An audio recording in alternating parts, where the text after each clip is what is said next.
Hi guys, my name is Abby. Welcome back to the channel. Welcome if you're new. Today is going to be a very interesting topic. It's going to be all about menstrual cups. I'm not going to be like skating around stuff, at least I'm going to try not to. So if you are squeamish or don't really want to hear about female body parts, then maybe skip this one. Or don't, maybe listen to it and, get used to it, because literally half the population deals with this problem. I strongly believe that women's bodies and periods and that kind of stuff shouldn't be taboo, even among, I feel like some women are afraid to talk about it amongst themselves, which, if you're not comfortable, then whatever, but it happens to everybody. Just like pooping, everybody poops, okay? So I bought my first menstrual cup a couple years ago. I got the Diva cup. Did not like that. It was really hard. It wasn't like a solid piece of plastic. It was flexible, but it was still a little bit too hard. Wasn't comfortable, wasn't into it, so I got rid of that one. And it took me a couple years to want to try one again, because I thought they were going to be all like that. I didn't really know that there was other options. I kind of thought the Diva cup was it. But there are a bajillion and a half menstrual cups on the market now, which is amazing. Different shapes and sizes. There's ones that have a pole thing that come out. I'll talk about that in a minute. But why would you want a menstrual cup? So, number one, they are incredibly more environmentally friendly, because, I don't know, there's some statistic, I'll put it up here. A lot of waste comes from women and their periods because of pads and tampons. It's a thing.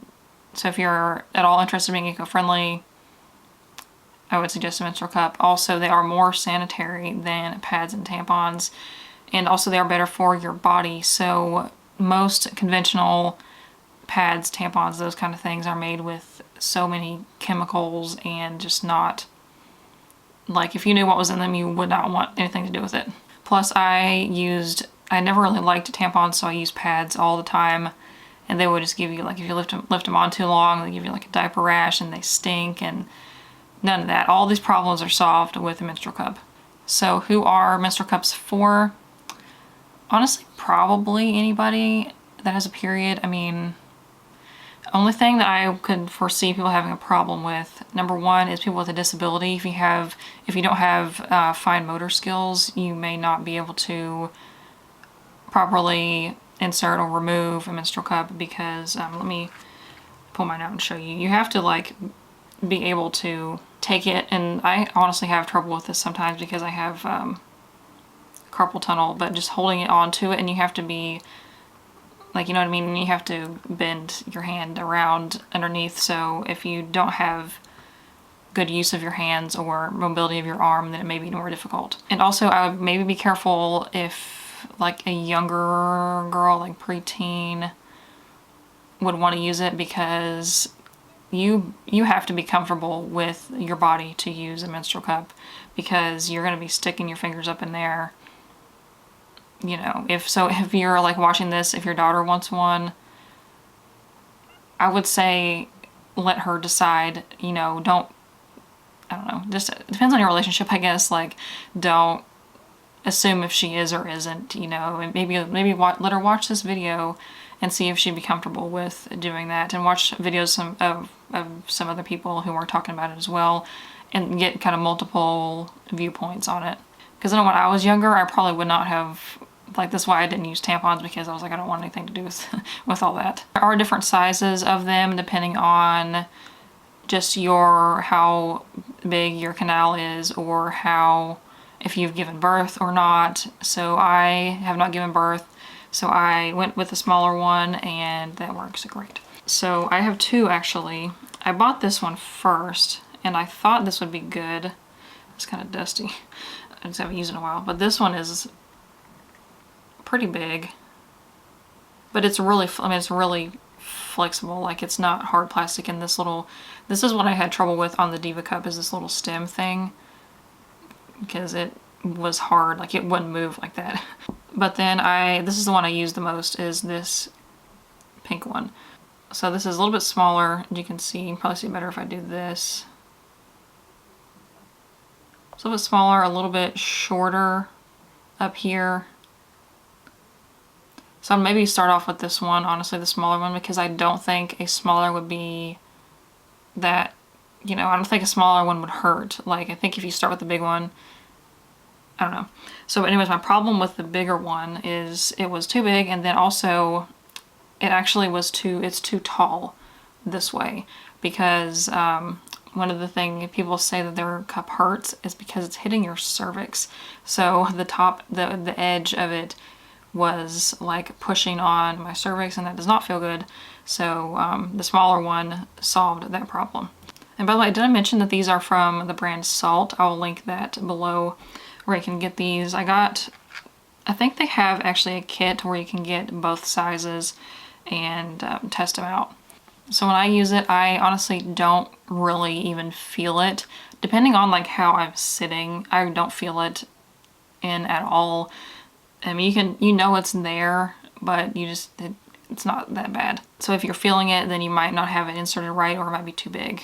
So how I use it is I will take, usually when I put in the first, like right after I start, I will just do this in the shower because it's a little easier, and I can wash it quickly in the shower with my soap. I just keep an unscented liquid soap in there to wash it off with. And you'll want to remove and wash them out every at least 12 hours, if not more frequent. Honestly, people are afraid that they're going to fill one up. You are not going to fill one of these up, I promise. Because like I've seen from people who have like they think they have the heaviest of heavy periods, and it might come up to like here on the cup. You're not going to fill it up. But if you're worried about it, then change it more often. And if you're finding that you're changing it too often, then you can wait a little bit. I use it is some people fold it. I kind of go back and forth because sometimes this works better. But some people fold it in this like U shape and then do it like that, but that's a big surface area. So I will take it like this and kind of push down like that, and then pinch this together, and that way you just have this small, you know. Obviously once you've got it in position, once you got it in position, you know, I would say like let your fingers go with it until you're done, you're ready to launch, I guess. Then you will let go and it should pop open like that. And then once it's inside, you will take and grab the base. If you try to twist this little thing, it's not going to do anything because that's just, you know, but you want to twist the base a little bit and just feel around the edge and make sure that it's not still, you know, partially closed like that. Because if it's like that and it's not completely sealed, it's going to leak.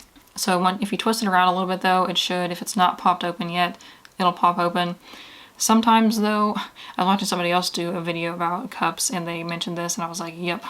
So if you have it in, you think it's in, you're all good, you go about your day, and then all of a sudden, bam, like if you don't have it opened up, it'll open up eventually, but you probably leak before then. So just be careful with that. You don't want that surprise. But once you twist it around a little bit, you can just gently tug on the little stem, I think that's what it's called, and if you feel like a little bit of pressure coming back on you, then you're good to go. And then usually after, like before I commit to it being in there, I just kind of like waddle around and like make sure that I don't feel it, because if you can feel it, it might be in the wrong place. But one thing that I have learned is that you'll want the base of the big part to sit on your pubic bone, because if your pubic bone's like up here, you're definitely going to feel it and it's not going to be comfortable. So you want it like farther up than you think it should go. I told you this is going to be graphic. So then you go about your day, probably worry about it for the first couple days, but after that it'll be fine. So it's time to take it out. But I talked to my gynecologist about this, and she said, like before I even started using the Diva cup, I said, you know, what do you think about them? And do you think they're good or whatever? I wasn't sure because they were kind of new. So I wasn't sure if they were a good thing to use or if they were just a gimmick or something. And she said, no, they're great. But most people, the first time, they have trouble getting it out. So she said if that's the case, just call and then I can come in and they can take it out. But I didn't have any problems. So removing it is not as easy as inserting it, obviously, but you get used to it. So I have never had to do this like while traveling or while somewhere else. And honestly, when I work from home now, but when I had a day job, it lasted, I mean, you can leave it in for 12 hours, so unless you're working longer than 12 hours, you shouldn't need to empty it while you're at work. But if you can get to a bathroom with like a private bathroom where there's no stalls, it's just like the one toilet and sink, you know, it'd probably be easier and a little bit more private to do it that way. Just at home, I would definitely try this out while you're at home. A lot of people tried this for the first time while they were in quarantine.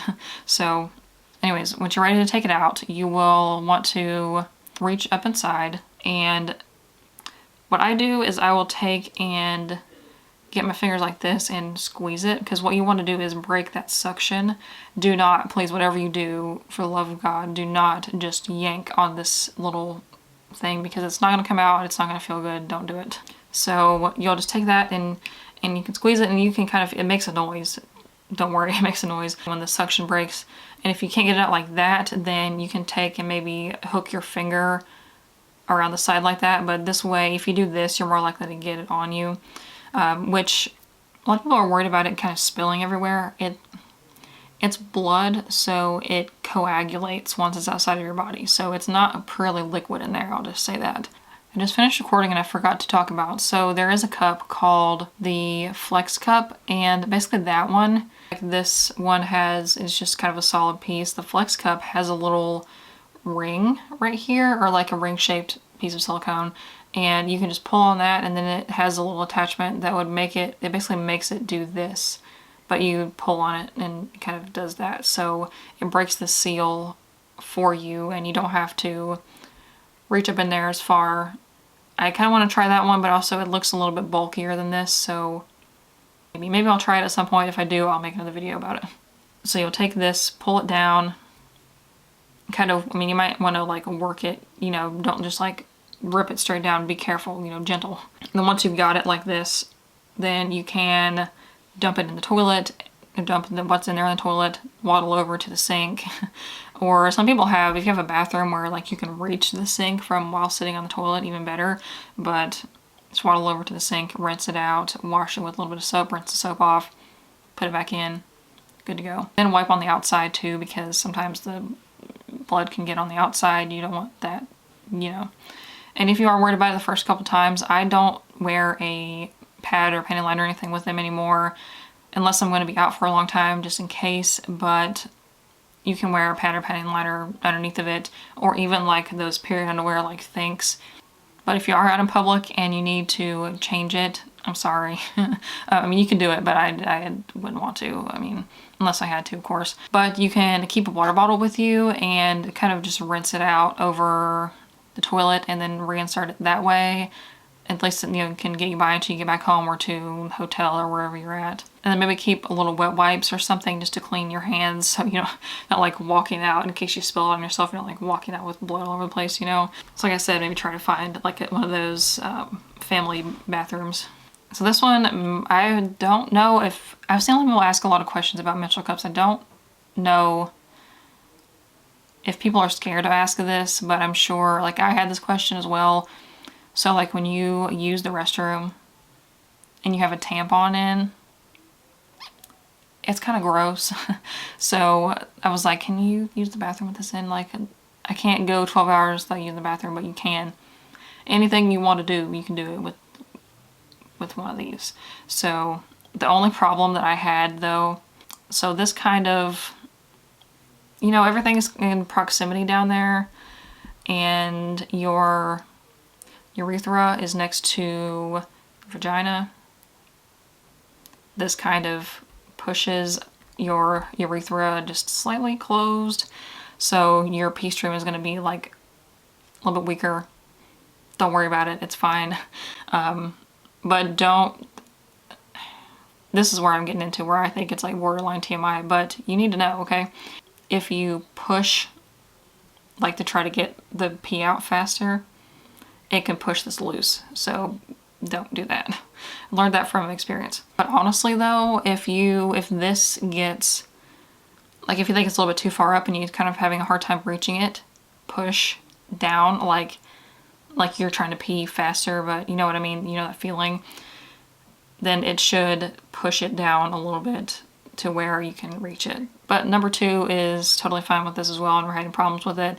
You just, as always, you want to make sure you clean down there, like after you pee and everything, to make sure that it's not on this, you know. But a cup lasts for, I think, up to 10 years. I could be wrong, but it lasts for a long time just because it's silicone. It's not going to break down unless it gets really dirty, or maybe it starts not being as flexible. I really don't know how it would stop working. Also, something I forgot to mention, so the cups have these little holes. This one's kind of gross. I'll show you on this one that's not as dirty. But you can see like these little holes on the sides. Those help it to suction. So when after you use it and you're cleaning it out, you want to make sure that those holes are clear and that there's not, you know, coagulated stuff in there. So how I clean that out is I will, especially if I'm in the shower, I'll let it fill up with water and then kind of stick my hand over it to make a suction with my hand. And then if you just squeeze this, the water will shoot out of the holes and clean them out. So pro tip for you. You can do that in the sink as well, just to be careful, you know, don't spray everywhere. So I think that was it. Hopefully I answered all your questions. I know I kind of went into the more TMI region, but hopefully that was helpful. If you know anybody that's interested in this and they're kind of worried about it, maybe show them this video. Or if you have like a daughter, a teenager, or somebody that wants to start using a menstrual cup, then, and you're not comfortable talking about it, maybe show them this. There's a few other people that I watch that have made videos about it, but they aren't necessarily family-friendly channels. I didn't really curse in this, they did. So if you want to just search on like YouTube, people talking about it, and kind of see what you think, you know, I don't know. But overall, I would definitely recommend them if you are at all interested in being eco-friendly or even saving money, honestly, because I have only bought, I think there was one time where I started my period and I wasn't home and I had to buy a pack of pads at a Whole Foods or something because I wanted to get the organic ones. But that's pretty much all the money I've spent on menstrual products, and I don't remember how long I've had that, maybe over a year. But it was, I think, 30, 40 bucks. But I mean, if you're buying a pack of pads or tampons every month, that's more than 30, 40 bucks. So it definitely pays for itself if you get comfortable with it and use it regularly. So let me know your questions or tips, advice, anything in the comments below. So you can click up here to watch my most recent video, or click up here to watch the tutorial where I did this makeup look. Don't forget to like this video and subscribe if you want to see my face in your subscription box every Tuesday, Thursday, Saturday, and Sunday at noon Eastern time. I'll leave links to everything that I mentioned below, these salt cups, and I'll mention this website called Put a Cup in It. I'll link that below as well. It's really helpful, it has a lot of resources, and there's a quiz on there that you can take to find out which one you think would work for you the best. And I will catch you in the comments. Bye.